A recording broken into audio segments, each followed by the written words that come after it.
The year is 74 BC. Dark clouds gather over the ancient city of Jerusalem. The low rumble of thunder echoes across the hills as a lone rider approaches. He wears fine robes and a golden crown. His face, however, is obscured by the shadows cast by his wide-brimmed hat. As he rides into view, a voice booms out over the sound of the approaching storm. He was called a king, a builder, a tyrant. But who is Herod, truly? This is the story of an infamous monarch, a man whose name has become synonymous with cruelty, paranoia, and excess. We're going to go back to the very beginning and explore how Herod came to power. How did this ruler transform the landscape of Judea while earning himself a place in infamy? And what does his legacy tell us about ourselves? Join me on this journey through time and uncover the secrets of one of history's most enigmatic figures. Herod the Great was born in Jerusalem around 73 BC to Antipater, the Idumean, and Cypris, a local Jewish woman. His father was an Idumean, which meant that he belonged to a group of people who lived in the southern part of Judea. During the time period in which Herod was born, the region was under the control of the Ptolemaic kingdom of Egypt. When Herod was just a boy, his life took a dramatic turn.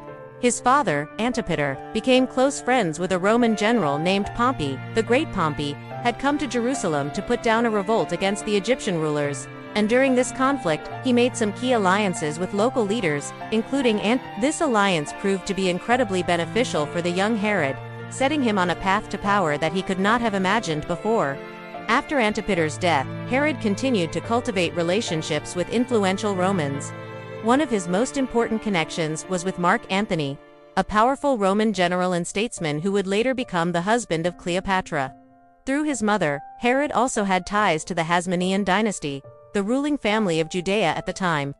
These connections proved invaluable as Herod's rise to power began. In 47 BC, when the Roman Senate declared Judea a province of Rome, Herod found himself in a prime position to take advantage of the changing political landscape.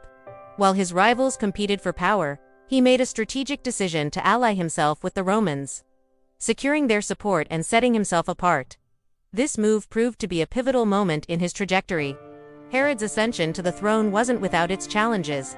He faced opposition from various factions within Judea, each vying for control and suspicious of his ambitions. Despite these hurdles, Herod demonstrated cunning and resilience, navigating the complex web of rivalries and forging alliances that ultimately led him to the throne.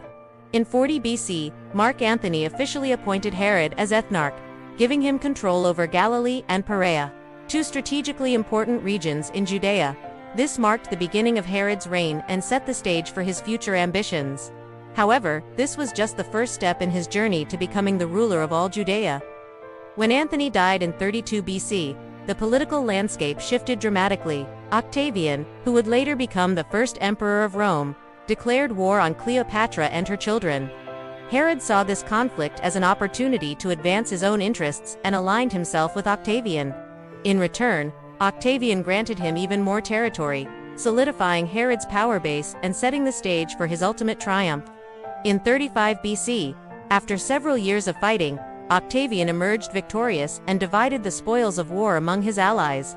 Among these spoils were vast territories that had once belonged to Cleopatra and her children. In this redistribution of power, Octavian bestowed upon Herod the kingship of Judea, effectively making him the ruler of the entire region. However, this new kingdom was far from a peaceful one.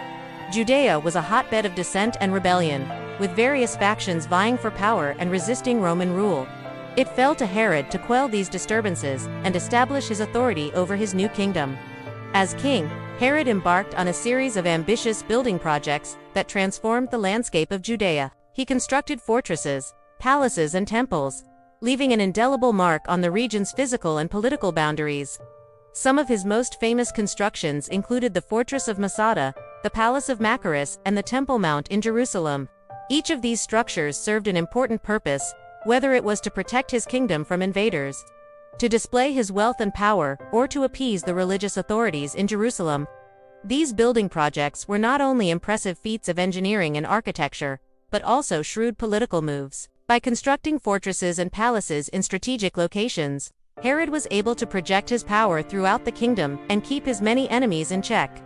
At the same time, he also understood the importance of religion in the lives of his subjects, and used his building projects to demonstrate his commitment to the Jewish faith. For example, his renovations of the Temple Mount, which included the addition of a second temple, were seen as a way of honoring the Jewish people and their traditions. Herod's ambitious building projects required a huge investment of time, energy, and resources. However, despite these demands, Herod also found time to pursue other interests, such as collecting art and antiquities. He amassed a vast collection of sculptures, paintings, and other artifacts that he displayed in his palaces and fortresses. This eclectic collection reflected his diverse interests and his desire to be seen as a patron of the arts.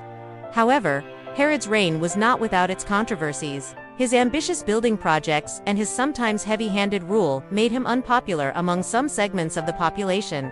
Despite this, he continued to pursue his goals and leave his mark on the region.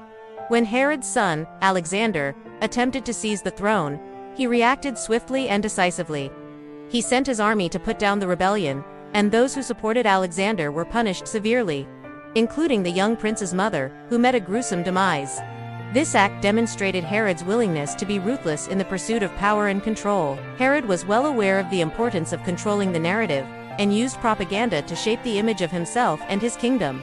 He commissioned coins, statues, and other objects that displayed his face and the symbols of his power. And he also built theaters and other public buildings that featured scenes from his victories and triumphs. By controlling the images and stories that were circulated throughout his kingdom, he was able to shape how his subjects viewed him and his rule. Despite his efforts to maintain control over his kingdom, there were still those who sought to undermine his rule. One such individual was his brother, Phasael, who conspired against him with the help of the Roman governor of Syria. When Herod uncovered the plot, he had Phasael executed, sending a message to any other potential enemies that he would not tolerate any challenges to his authority. But it was his persecution of the Jews that truly cemented his reputation as a tyrant. He ordered the massacre of thousands of Jews in the city of Jericho and desecrated the Temple Mount by storing treasure there, a place considered sacred by the Jews. These actions alienated him from a significant portion of his population, turning them against him and his rule. Yet, despite all the controversy surrounding him, Herod the Great left an undeniable legacy on the region of Judea. His building projects transformed the landscape, and his ruthless tactics ensured that his power would not be challenged. Whether he was a great builder or a brutal tyrant depended largely on who was telling the story. As we come to the end of our journey through the life of Herod the Great, let us reflect on the complexities of this enigmatic figure. He was a man of contradictions, a builder and a tyrant, a shrewd politician and a paranoid ruler, a supporter of the Jewish faith and an oppressor of the Jewish people. His legacy is a reminder that history is rarely black and white, and that even the most notorious figures can have both positive and negative aspects to their story. If you enjoyed this video, don't forget to stay tuned for more historical tales. Thank you for watching.